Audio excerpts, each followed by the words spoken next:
He has this like cast of like poop, and he's just like, you just took a dump right on my desk if I do something bad. So he just be like, if I do something bad, he like, just go get the dump off my desk, and like he makes us put it on his desk. He's like, that's what you just did to me. So I mean, you do something bad, that's usually what he does. Okay, so that was Lenore Sellers, the Gamecocks quarterback, on the interesting tactics his offensive coordinator uses for motivation. Paul Finebaum, before I get to you, I have a gripe with Mike Greenberg on Get Up because they played the sound and they talked all about it and they dug into it, and I was trying to eat my omelet and lost the appetite, okay? I grew up in a house with all women, and we don't talk about those kind of things, and here we are on First Take, so I blame everybody. But I'm going to transition it here. Paul, great to have you back with us. Canty, what is the strangest motivation tactic you've ever experienced? Hopefully not like that being dropped on your desk. No, nothing like that. Tom Coughlin was on the opposite end of the spectrum. So before Super Bowl 46, he came into the team meeting room and he played the Kenny Chesney song, The Boys of Fall, and he had the highlight reel playing on the projector of all of us as little kids, videos and pictures of us playing football. And there wasn't a dry eye in the house. Yes, NFL players can get a little bit misty, but we did that the night before we went out and took care of business in Indianapolis against Tom Brady's Patriots. Ended up winning Super Bowl 46, having a parade in New York City with 3 million people and holding up that Lombardi trophy. I love that, Paul, taking it back to their childhood dreams. You might have even shed a tear in that moment. Mine's not quite as exciting. Tell me, Paul.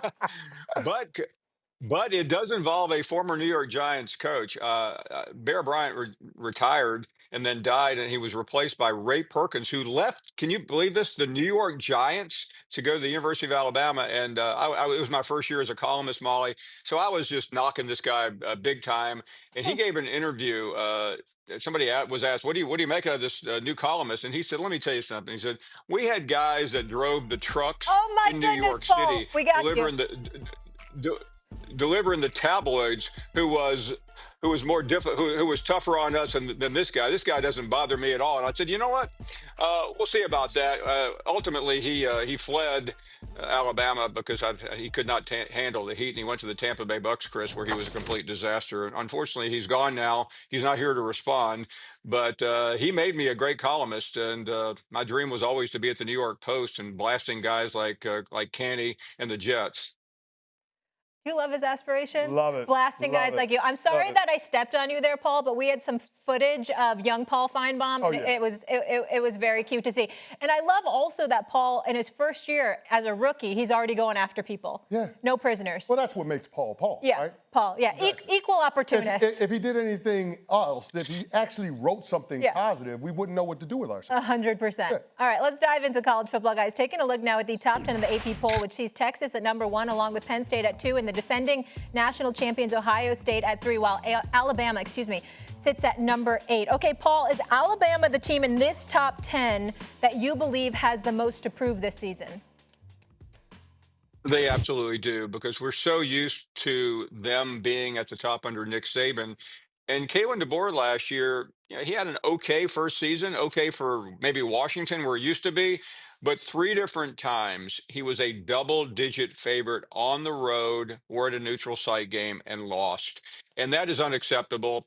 Stephen A. Smith, you may have heard of him. Yep. He called him soft the other day. And a lot of people in Alabama are not exactly fighting back on that accusation. So he has to win this year. He has to get to the playoff. We always looked at Saban as somebody that had to get to the national championship game where the season was going to be a disaster.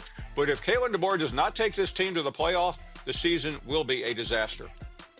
Yeah, I see it differently from Paul. I got to go with LSU, Brian Kelly. Listen, I understand this is the banner hire for Scott Woodward, the AD down there at LSU, and he's made a lot of great hires when it comes to his coaches. But at some point, Brian Kelly, one of the highest paid coaches in college football, has got to show up. Having ugly opening weekend losses, having situations where you're not competing for conference championships, having situations where you're not in the college football playoffs is an absolute embarrassment. It's below the standard. And oh, by the way, his 3 predecessors, Ed Orgeron, Les Miles, and Nick Saban, they all won natties down there in Baton Rouge, and they did it within the first 4 years. So that means Brian Kelly is on deck. Now, Paul, I know you're going to come at me. I know you're going to say that he's got a crazy buyout and it's a situation where they can't get rid of him. And I'm not saying that they will, But there's a lot of pressure on the Bayou Bengals this upcoming season. They had $13 million in the transfer portal in player costs, estimated $26 million in NIL. It's time for LSU to do something. They've got Garrett Nussmeier, a guy that could be the #1 pick in the NFL draft at quarterback. It's time, LSU. I think he agreed with you on one point. Paul? Chris, I was so motivated by your Giant story. I'm actually going to help your argument here. Not only that, Brian Kelly was at Notre Dame. He wasn't just some small college in the middle of nowhere. And when he said why he was leaving Notre Dame, he said, I'm going somewhere where I can win a national championship. Help me out here, but Notre Dame played for a national championship last year while Brian Kelly was sitting at some unknown bowl game in the middle of nowhere, trying to get his 9th win. Chris, excellent point. I'm gonna send you a Starbucks free coffee for that encounter there.